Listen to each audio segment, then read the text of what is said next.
Hi, everyone, and welcome. I'm Sarah Freeman, Director of Exhibitions at the Brattleboro Museum and Art Center, and it is my pleasure to be your host for tonight's conversation with artist Samira Abbassy. This event is being presented in connection with the exhibition Out of Body, which features work by Samira and is on view here at the Brattleboro Museum and Art Center through June 16th. You can read more about the exhibit and see installation photos on our website, brattleboromuseum.org. At the conclusion of tonight's conversation, there will be a Q&A. Samira and I will happily respond to your questions and comments at that time, rather than during the conversation. To submit a question or comment, if you're here via Zoom, please use the Q&A button on your screen. If you're watching on Facebook Live, just tape your questions there, and we'll be keeping an eye on that as well.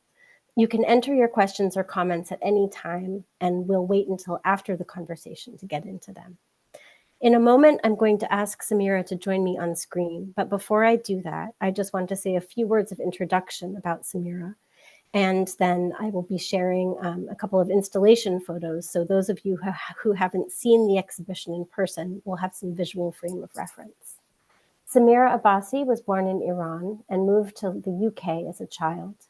After graduating from Canterbury College of Art, she began showing in London and moved to New York in 1998, where she helped establish the Elizabeth Foundation for the Arts and the Elizabeth Foundation for the Art Studio Center. Abbassy's work has been included in shows at the Metropolitan Museum of Art and the British Museum, and is in private and public collections worldwide. Her awards and fellowships include Yaddo Fellowships, a Saltonstall Fellowship, 2 New York Foundation for the Arts Awards, a Joan Mitchell Foundation Award, and a Pollock Krasner Grant. And I feel like there are many more that I'm not including there. In 2019, Abbassy's work was included in the 26th Venice Biennial, presented by Heist Gallery, London.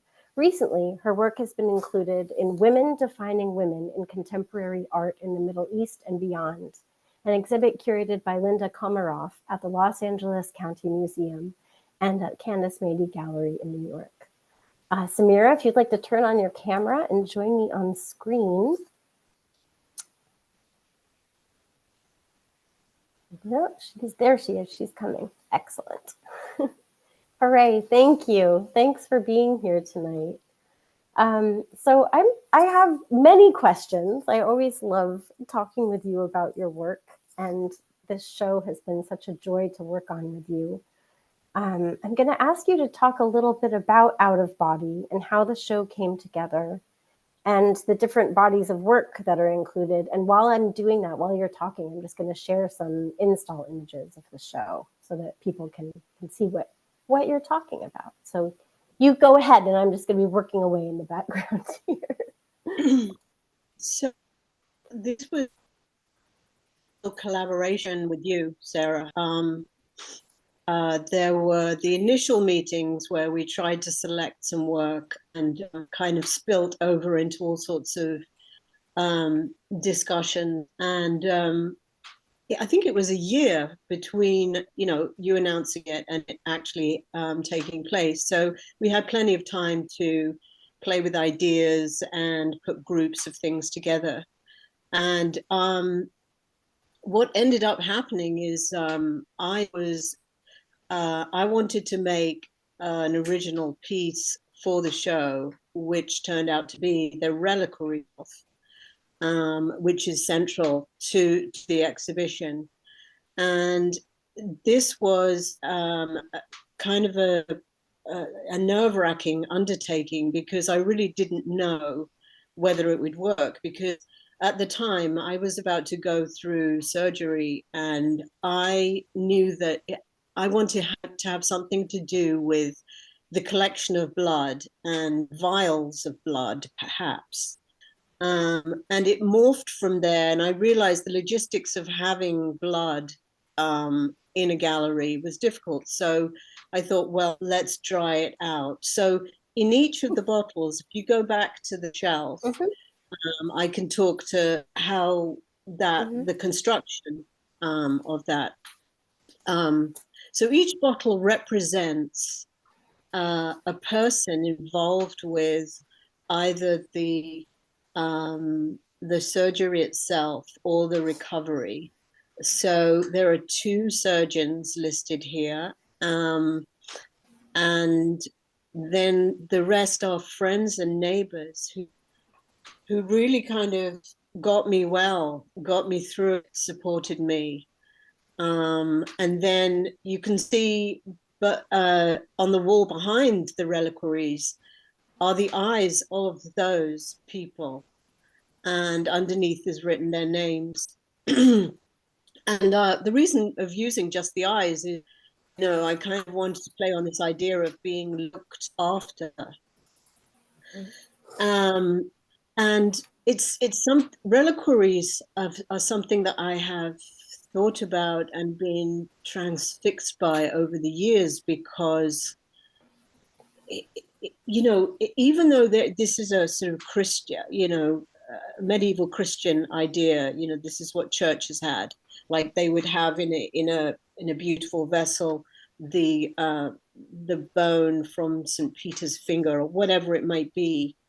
And that intrigued me because it links ideas of ancestry and animism, and pre-Christian thinking, some might say pagan ideas of what it is to worship something and to worship the what's left of the body after death. So this capsule that speaks to life, to veneration, life and death, and in tribute to.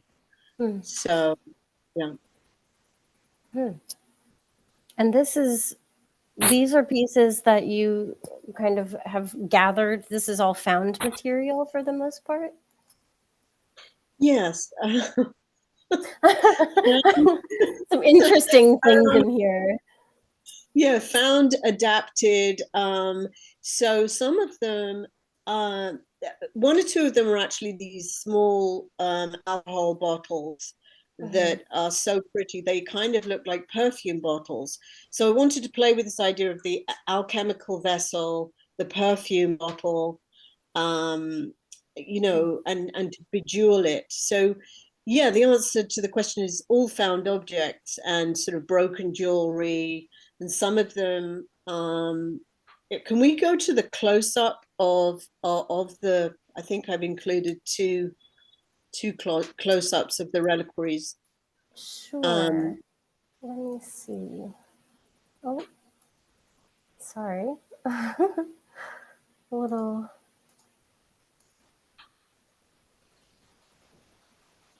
Okay, let's see. Yeah. So and images. So I'm playing with the idea of the image. There we go. On a 3-dimensional object, like the one with there we are. So this is on the left is Dr. Thruttle, on the right is Dr. McGreevy.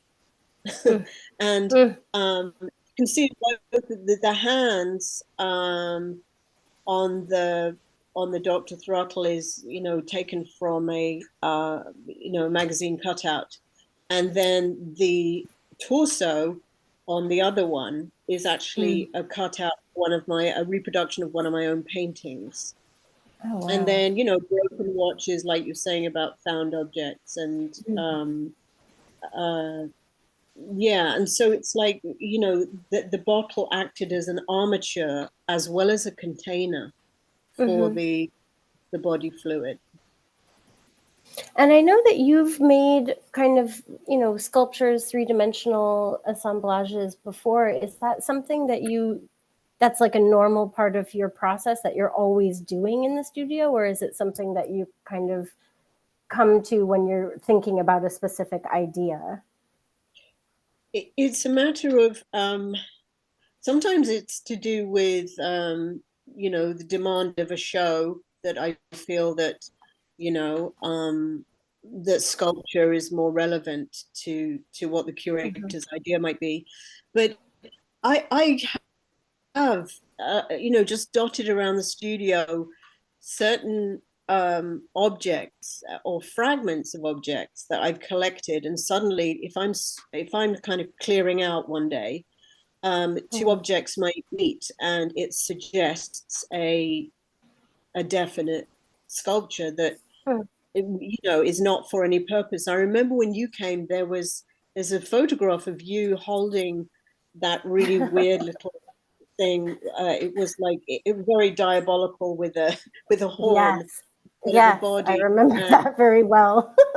I wish I had a slide of that, but anyway, so things find themselves together. These objects kind of it almost makes itself. And then the sculptures have found themselves in the paintings. Like there was one necklace on a character that I was painting that I used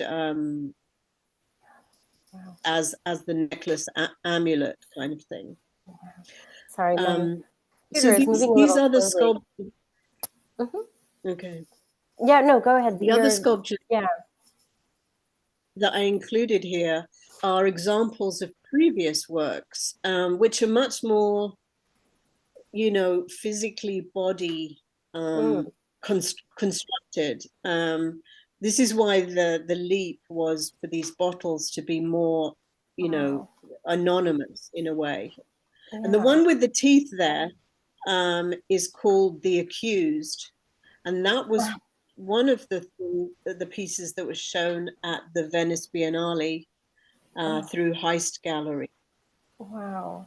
And so these are dental replicas. They're not real teeth. And the other two parts of the thing, the bottom is a porcelain doll torso, and the top is a plastic doll torso, which makes the perfect jaw, of course, here. It's a matter of muddling through different glues and attachment ways of attaching, and so it's a puzzle. It's like working out a puzzle, and I find sculpture so much more difficult than painting because it's engineering and it has to stand up. So this is really interesting, and I feel like looking at these other sculptures that aren't part of the reliquary series that you put together, they seem they seem less personal in a way, and yet I feel like a lot of the work that you make is very personal and has some sort of aspect of self-portraiture or self, kind of you're including parts of yourself in that. Is that true of these other sculptures as well? Are you kind of keeping that in mind? That's okay. That's interesting. Absolutely. Even though, the Saint Sebastian, personal, but it's a symbol of difficulty, of suffering. And it's also a way of doing, like, Sebastian, and that image is archetypal in the history of art. So it's about me playing with the archetype and still hopefully rendering it recognizable. Right. And then the other one is called Struggle. And it was based on ideas of captured soldiers, actually. And the distortion of the body, sort of, an Abu Ghraib type stress position idea. But this Sephora widow here with the black veil around it, that's definitely very personal. That's sort of self-portrait. And it's called the Sephora widow because I remember, a particularly bad breakup where I would go into Sephora, try makeup on, and then cry it all off. And so this was an expression of that sort of particularly painful period of my life. And so they're almost so tragic, they're funny. And, that's kind of part of, I suppose, the way I live life. So aside from the sculptures, there are other bodies of work in the show, and I wonder if you could talk. I'm going to stop sharing this and see if maybe you could talk a little bit about the paintings and the drawings, the works on paper rather, that are included in the show, and Yeah. how you kind of see those uniting under this out of body theme. Yeah, these the sepia drawings. There's a set of I don't know how many we included in the end. Was it 6 at least? Mm-hmm. Um, Mm-hmm. they started off as sort of uh, very loose, sort of ink blot type idea drawings, as in like flooding the paper and finding the body. And I see the work itself shows me, and this is why I use certain methods that are open, as in the ink blot or the accident, the flooding of the paper. And I found this series that was some of them are prone, lying down, some of them are standing up, and they had such a vulnerability about them. And I think it's past what, it's your subjects come through and come through over the years. And some, there's an earlier painting there called Birth, which is, a direct plunge into the body, because it's about a cesarean section. Again, autobiographical, because that's what I had, was a cesarean with twins. So there's certain ways of having done the body before and thought about its permeability that started this group that I called the alchemical anatomy paintings. And, they are, what's mysterious about them is that there's disembodied hands entering the wounds, and almost like a surgeon, but you can't see the surgeon. And so it's this idea of the divine, or, in Renaissance paintings, pre-Renaissance paintings, you have the hand of God coming sort of upper left of the picture, doing, handing something, doing something to the character. And so it was a combination of, the body meets, other than the body, which is the divine, the spirit, or the psychological states. And when somebody the hand that rearranges the insides is the metaphor of sort of internal enlightenment, change, and the things you can't see, the way that you are changed by, I don't know, by life itself. Well, that's really interesting, because I feel like when I've been looking at this work, I'm seeing the hand, the disembodied hand, I'm seeing it as your hand, but you're also the kind of the subject, you're both things. And I wonder if that's often how I interpret it, because I'm seeing you kind of reaching back into yourself, or like, trying to gain understanding, trying to manipulate what have you. And that's really interesting to kind of to see all of those different possibilities for who that disembodied hand might be. Yes, it is. It goes along with this idea that is in a lot of my work, which is the multi-headed aspect, or the multi-self idea in central self, which is Jungian, but it goes far back from that. And it's something that, so like you said, the hands reaching in are mine, but an aspect of myself other than what I think is usually in control. Right. Yes. So all of these aspects, it's a chorus. It's like the Greek chorus idea, I guess.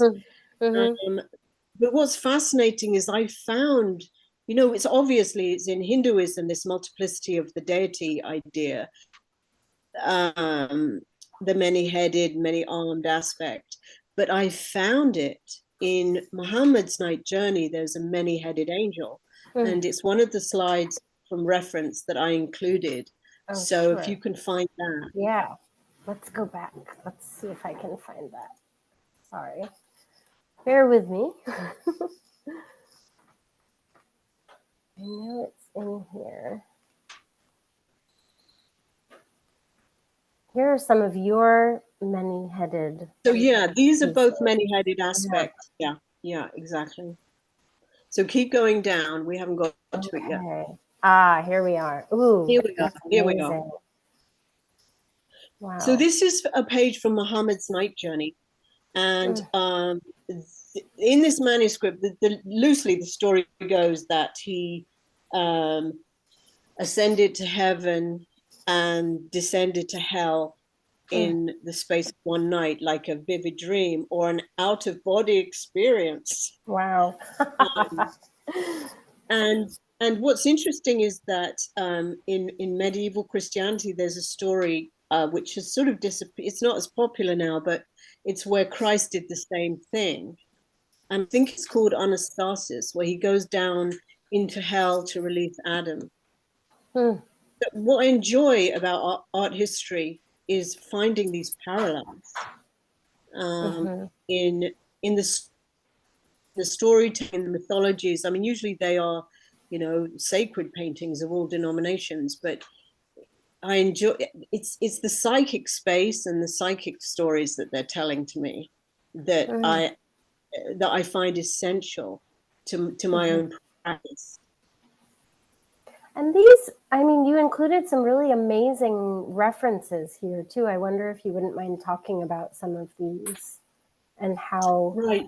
So yeah, how you use them. And so the St. Thomas Gospel, or the doubting Thomas story where he puts his hand into the wound, was central to the thinking of the drawings and the concept of this show.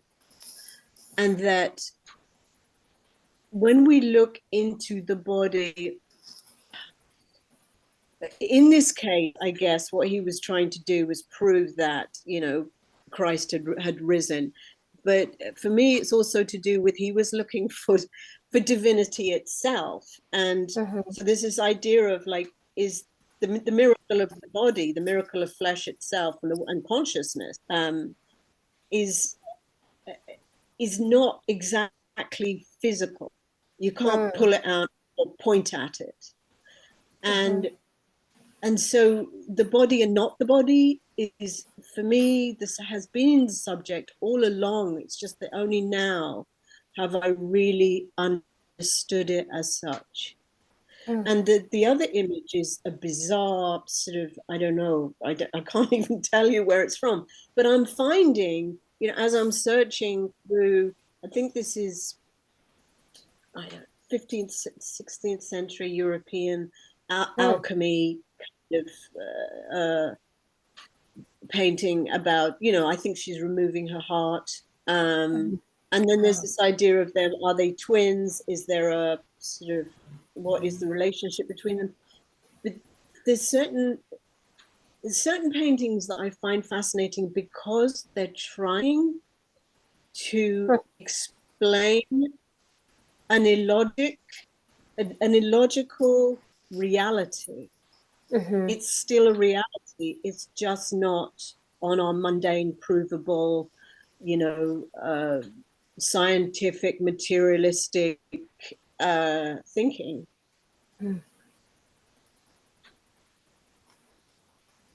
And this, so this is, oh, good. This is a great close-up of birth. And so this is something when we were in there together before the show opened, and we're able to get up really close and see the amazing and beautiful detail in the hands and the feet that are in there of the twins. But also you pointed out that down here, you significantly changed the painting and the figure had been down there. And I'm wondering, because you do that a lot in your work, is you leave these kinds of ghosts, this evidence of previous paintings or previous layers or drawings in your work. And I'm curious about like what drives you, or how do you decide what you want to obscure, what you want to keep visible, how you make those decisions. I like to reveal and obscure according to I don't know, the overall subject of the painting maybe, but it's also, these things take a while. This painting probably took 3 years on and off, and so it went through these iterations. Yeah. And so each iteration might have something, you know, a clue for us. Because when I go to a museum and see work, I look at it with an X-ray vision. I am looking at what happened first, what happened second, where did they change their mind. I read the painting chronologically in a way, and so that's how I want my work to be read. And I know it is being read like that, especially by other painters. Because that's how it's built. The whole thing doesn't happen at once. There's all sorts of there's layers of narrative, and then changes of mind, and that in itself, it builds up the story of the painting. And how much of that is intuition? I mean, how much of that just comes when you're working, and how much of it are you planning it at all? Is that something that you can plan, or does it have to kind of happen in the moment? It's 100% intuition for me, because I can start out with a plan that's just completely gone by the time I'm done, because this is why the reliquary shelf scared me so much, is that I had to try and make sense of that from beginning to end as a concept. And my paintings don't always follow, well, they certainly don't follow logic, as in what I just described. That's the illogic of the subject matter that, but it's also it's a chronology of how one changes from day to day. It is a time capsule of, because we are not stagnant, solid objects, much as we think we might be. We change. And so, and, above all, I paint because the painting shows me. It shows me what to do. And you can call that intuition, or you can call it just reading the tea leaves of, and because what you're using is material. Material is fluid. It will move according to what you do with it. You don't know the effect of everything that you're doing. You are watching as it rides out, as it comes through. So I wonder, kind of in that, along those lines, this piece, Clasp, was a late addition to the show, and is from a much earlier body of work. This is from the early 2000s. And a lot of the other work in the show is much more recent. Well, it kind of spans. And I'm wondering if you could talk about what brought you to kind of realize that this piece wanted to be in the show. Because I guess it's both painting and sculpture. This is a colograph plate, right? So it's printable. I got prints of it, but it's also a thing. And this thing is a bra that has been deconstructed. And the show is about my journey through breast cancer. So it felt relevant because of the teeth and the clasp. It's also the clasp of,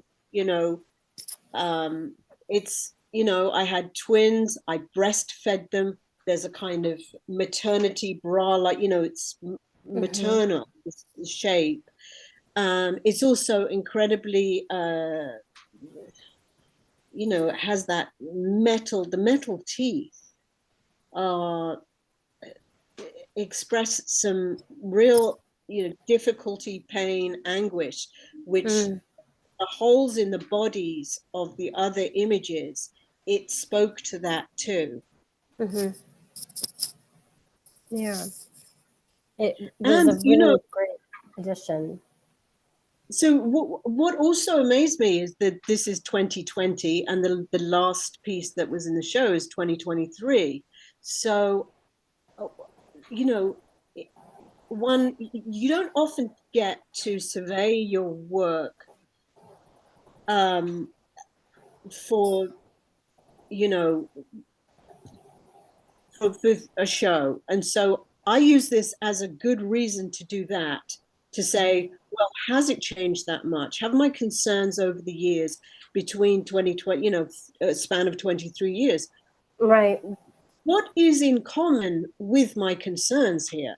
And Mm-hmm. it's the body, it's the dissolution of the body, it's the fragmentation of the body, it's the brutality of having a body.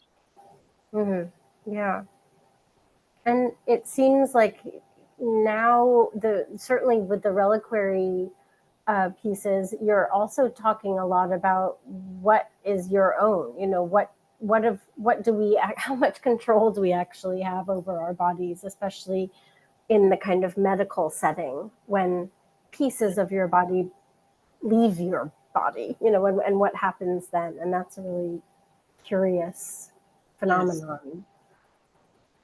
Yes. I mean, I remember speaking to you about this, that I found out because I asked whether I can keep any of the flesh they removed. And Because of course you did. they said no. Mm-hmm. Well, Sure. he did. He asked the pathologist, so at least he gave me, like, he didn't say no straight away. But Right. apparently, I was told that I wasn't allowed to have it because it was classed as a contaminant. Oh, wow. Yeah. That's quite something.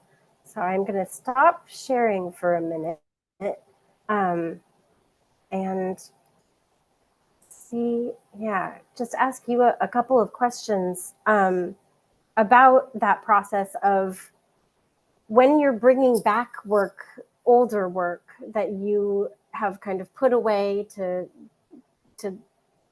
I don't know, to think about at another time. What happens when you start working on something again? I mean, how is that process? Do you have to like warm up to it, or does a piece tell you immediately this is what you need to do? This is what needs to happen now? If it's brought out again, say there's a break of a year, 6 months, whatever. You bring it out again, and where you've brought it out to is a new day in yourself and in the world, but also the work that you're working on at the same time is going Mm-hmm. to inform the thing and give you new solutions that you didn't have a year ago to take to that piece. So Mm-hmm. that's also what's going on. Hmm. And I mean, I know I've been in your studio, so I kind of know the answer to this question. But do you know what you have? I mean, that seems like part of the problem for a lot of artists is just like, oh my gosh, just the sheer amount of work that you have there in your studio, and who knows what you might find. So part of it is also just kind of serendipity, unless you have an amazing cataloging system or some kind of incredible photographic memory. I mean, that seems like a kind of divine providence situation as well. Like you just I don't know kind of what do. to I do. do know what I Do. have in terms of Mm-hmm. like bigger ideas, like what Ah, piece I yeah. can bring to this idea. Mm-hmm. Um, but that's also, I mean, when I saw the show, when I came to Brattleboro and saw how you'd hung it, it was so it made a new sense of the work. Mm. And every time one has a show, whether it's a group show, a solo show, there is a new sensibility brought to the work by the people that you're cooperating with and the space that it's in, Mm-hmm. um, which really helps. It's like fast forwarding you. Yeah. And somebody on Facebook has asked, and we sort of covered this, but I wonder, this is an interesting way of putting it. Has your work always been deeply autobiographical, or was that something that happened with your recent medical experiences? It's always been autobiographical. I think at the beginning I mean, not all of them are, and some of them, I've done the war series, which is, Mm. not about me, but it's about, it's sort of about, it's a commentary on, geopolitics and the history of my own culture, Mm-hmm. Middle Eastern. So you could say that's autobiographical. I think that I have an aversion to pretending that it's not. Um, when artists will say, "Oh no, it's nothing to do with me." It's like, well, how did you come to it then? Mm. Hmm. I think we Yeah, get obsessed with ideas because that's something to do with us. It's like, sure. a dream comes to you. You may not understand it, but it's got to do with you. Sure, right. You're the kind of vehicle. We've got some questions here. Sona from London says, "Hello, Samira from London. It was 5 years ago exactly that we were installing your work in Venice, including the sculpture The Accused at the Right. Biennale. Great to see this show. I'm wondering about your practice over the last 10 years. The body figures, appears, and speaks across a quarter century, but you've moved from the self as a psychological entity to something much more material and more personal. And there is a new sense of loss and desire for containment. Would you agree with that?" Ooh, that's interesting.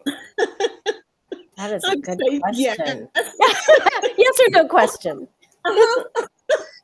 Yes, I think that I think they're getting more sort of visceral, because I'm unashamedly going there. Um, Mm, because I think that the closer I come to the visceral, the closer it gets to the question. It's a bit like the Thomas's hand in the wound idea. It's visceral, but it's divine also. There's mhm. this, conundrum. It's only when these opposites meet that there's some kind of explosive idea. Mm. And we have another really great question here from Lise. The physicality of the body, the blood, and pain are strong elements in your work, and yet the title of the show is Out of Body. Is painting or making art a way for you to lift yourself out of pain or a release? And do you think of a part of your work as made for us to take a deep look at ourselves and search for a release within our lives? Wow, that's a good question, too. Yes, that it is. First of all, making the work, which I didn't mention before, but the process of making the work is an out of body experience. I Mm, mean, it's a meditation, it's a devotion, it's a daily practice of loss and gain, and sort of you know, being on the level with yourself. mhm, And it's also something that I hope that others will, like Lisa said, it's a way of making others understand that suffering is universal.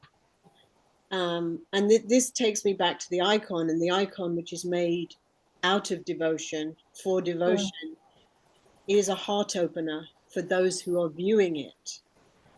It is, and that's, to have compassion is to suffer along with, but also be saved by, mm, because of that understanding of the universal self. mm. And that's the place I go to in making it. So the subjects that come out reflect that. We have a lovely comment here from Susan who says, "No question, just gratitude. This show landed deeply and unexpectedly. Every time I see it, it feels profoundly spiritual and developmental, and I'm enjoying listening to the works as I sit in the room with them. Thank you."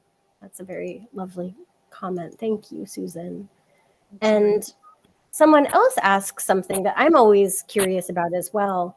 Can you say a bit more about the experience of seeing your work in the museum and how that affects you?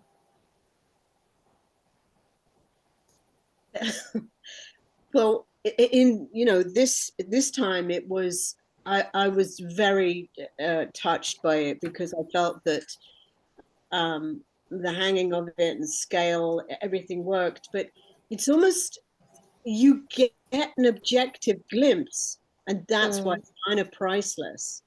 You also feel slightly like you're the imposter because it's like I didn't do this. It's only because somebody took good care of it and hung it nicely that it's that it's suddenly it's important and good.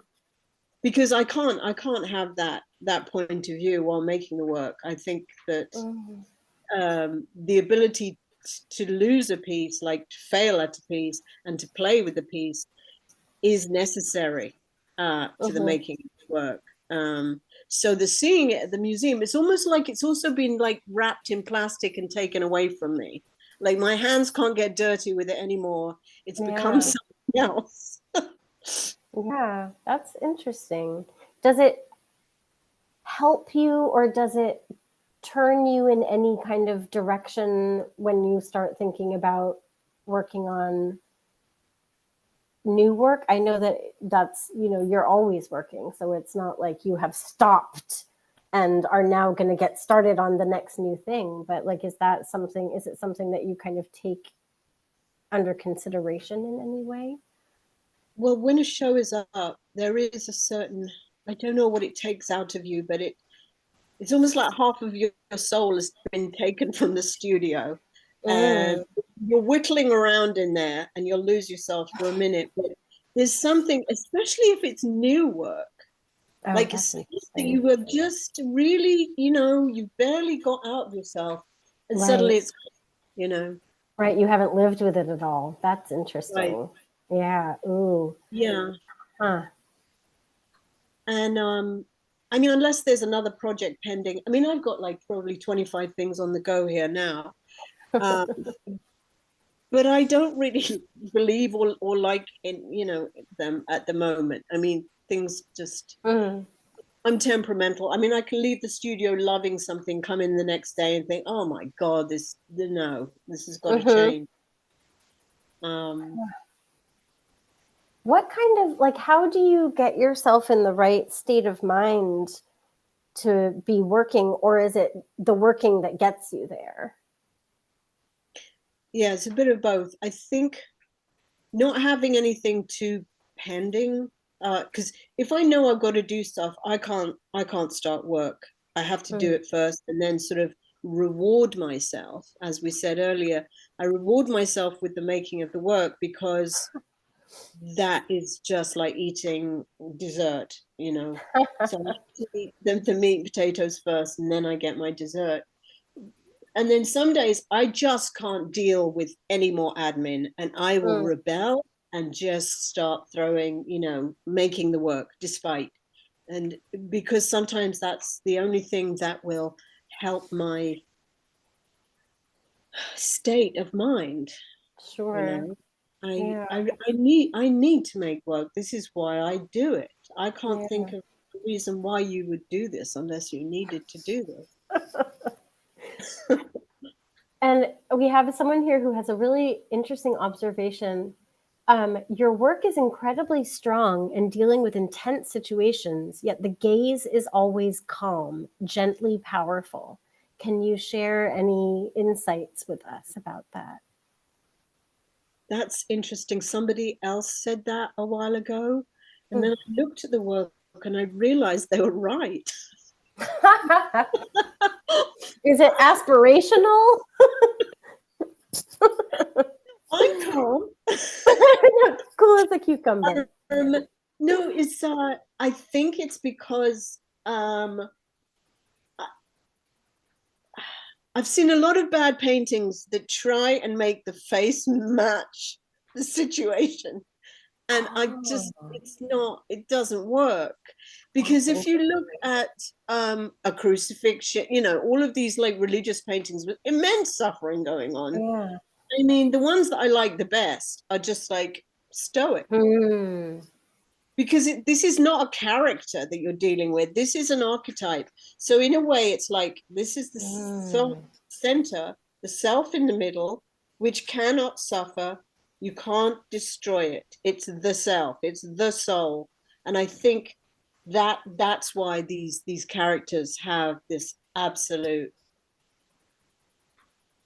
yeah. Hmm. That's interesting. Oh, wow.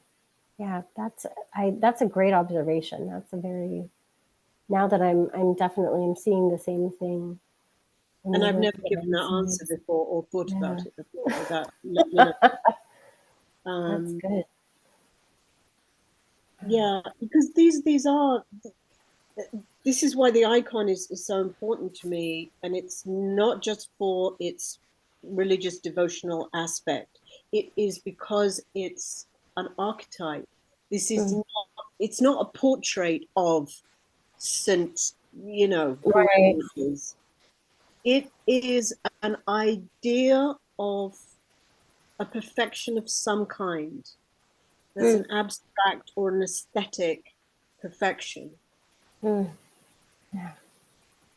That's it's really interesting to kind of counter that calm, serene exterior with the sculptures that we were looking at earlier and how like tormented and that it's interesting and I know that you use a lot of reference materials collaged in your two-dimensional work as well, but I was wondering if there was anything else, um, anything about like the three-dimensional. Maybe it's how you're saying like it's something that's kind of challenging for you, and so maybe some of the torment is coming out in that way too. I don't Yeah. know. um, it's also because I've had people come into my studio, see my sculptures, and say the classic one that I tell is, where did you find them? Looks like you dug them up in Peru or something. And I was just like, Mm, wow, that's the greatest compliment, because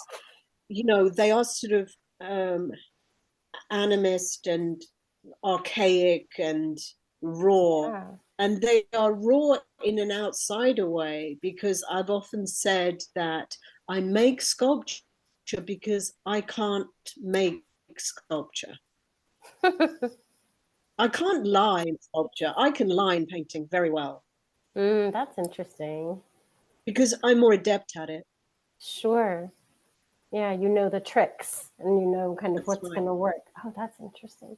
So we have a question here from someone on Facebook who, apropos of all the religious imagery and references, is curious if you are a religious person yourself or had a religious upbringing.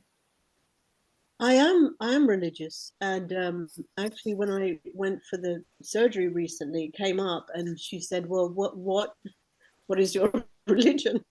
Mm, And I said, "All of them," good way to cover your bases. because I discovered. I think Mm, what I worship is sacred paintings and sculptures. That's my religion. That's because that's where it lives for me. And sure. when you go into a church, God lives there because of good architecture. That's where God lives, right? Mm, So this idea of religion, it's like, yeah, I'm religious. I'm also like whatever, but I'm not, I don't know. I think these categorizations are problematic, as we can mm, see in all world religions and pseudo religious conflicts, mm. which are usually, geopolitical, not religious. Yeah, but it is you're pulling, references from everywhere, and it's really interesting to see how those things combine and blend. And I like how do you find these these things? Have you always been interested in this that kind of niche of art history? yes, the more obscure, the better, you know. Mm. Some really bizarre, you know, like anonymous, outsider, all of it, like that stuff Yeah. is intriguing to, you know, work by, you know, mental patients in the 19th century, you know, the Princeton collection and so on. Mm-hmm. Because I think that's where it's telling the whole truth. You know, it's closer to the truth of some kind Mm-hmm. for me, because art is not about skill. Mm-hmm. Not, I mean, yes, Yeah. it helps, but there's something else going on. And I Mm-hmm. think that's what, you know, I have been trained, but sometimes you just have to, you know, question that and undo that to a certain extent. Because I was taught, for example, in perspective, all of my work is very flat. It's very immediate to the surface. That's a decision. Right. Of That's a course. decision I made, you know, 30 years ago. Yeah. What was the question again? Oh, I was Um, just commenting on oh, how you know, if you've always been yeah, interested in that kind of religious iconography and throughout different periods of art history. But hearing this makes me really, I want to know, when yeah. did you first know you were an artist? When I was about 12. Uh-huh. Yeah, I started drawing obsessively. I think it was a way of, it was escapist. It was fantasy for, you know, because you know, difficult situations of belonging and not belonging, you know, being Uh-huh. a girl brought up in the West, and my parents, you know, didn't want me to, anyway. It was a way of escape. I know that. And at first it was an obsessively drawing eyes, then it grew Mm. out to a face, then it grew out to a body, and then it was like two characters, and I realized, oh my god, there's narrative now, and I have to deal with that. So it starts with the eye, which I realize That's now is about interesting. consciousness. It's Sure. about, like, what is the eye seeing, and then it sort of grew out. Wow. But once two figures came in, you were like, oh no, now it's a story. Now there's something happening. Did you feel like you had stories to tell and you had to make sense of them, or was it just a little bit more kind of, I don't know. Well, they started to tell me stories, Mhm. and then other people would look at them and say, "Oh, is that you know, Rachel such and such in the, but, you know, like, I've got a Sure. collector who is an Old Testament professor, and Oh she would wow. say, "Oh, well, that's, you know, such and such," and I would be like, "Oh," Is so it? there's certain, there's certain archetypes, I think, that come through when you start making compositions, and Mm. people start reading things into them. And it's interesting because over the years, I think that they've emptied out, and there's less and less people in them, and the action is internal. Even if Yeah. there are other people, they're usually inside the figure, or an arm inside the figure, or Yeah. something. It's gone back to its essential core, one person, or, I mean, there's always a lot of eyes as well, you know. That's amazing. I love hearing about people's kind of journey, artist journeys, and how that came to be, and how people kind of found their creative voices. Let's excuse me. Are there any other questions for Samira? We've got a couple minutes left, but I just want to say thank you so much, Samira, for being here this evening. I know that there's some torrential rain happening where you are, and you've got a leaky studio. So I hope everything works out there for you. But thank you for joining us here tonight. Oh, I And really enjoyed it. Thank you. thank you to But you're everyone so out easy there. to talk to. Oh, this was so much fun. It's just like a little weird, kind of long distance studio visit, which is not the Right. same as in person, but it's really fun. And if you all out there happen to be in the Brattleboro area, I encourage you to come to the museum to see Samira's work in person. We're open Wednesday through Sunday, 10 to 4, Admission is free, and the exhibition is up through June 16th. And lastly, if you enjoyed tonight's event and you'd like to make a donation to support this type of free programming, or perhaps even become a member of the museum, we would be very grateful for that. You can do that at our website, brattleboromuseum.org, under support. And lastly, just a thank you to Samira for sharing your work with us and for talking this evening. This was really fun. And I hope you have a lovely rest of your week and a great night, everyone. Thanks for being here. Thank you. Take care. Bye-bye. Thanks. Bye.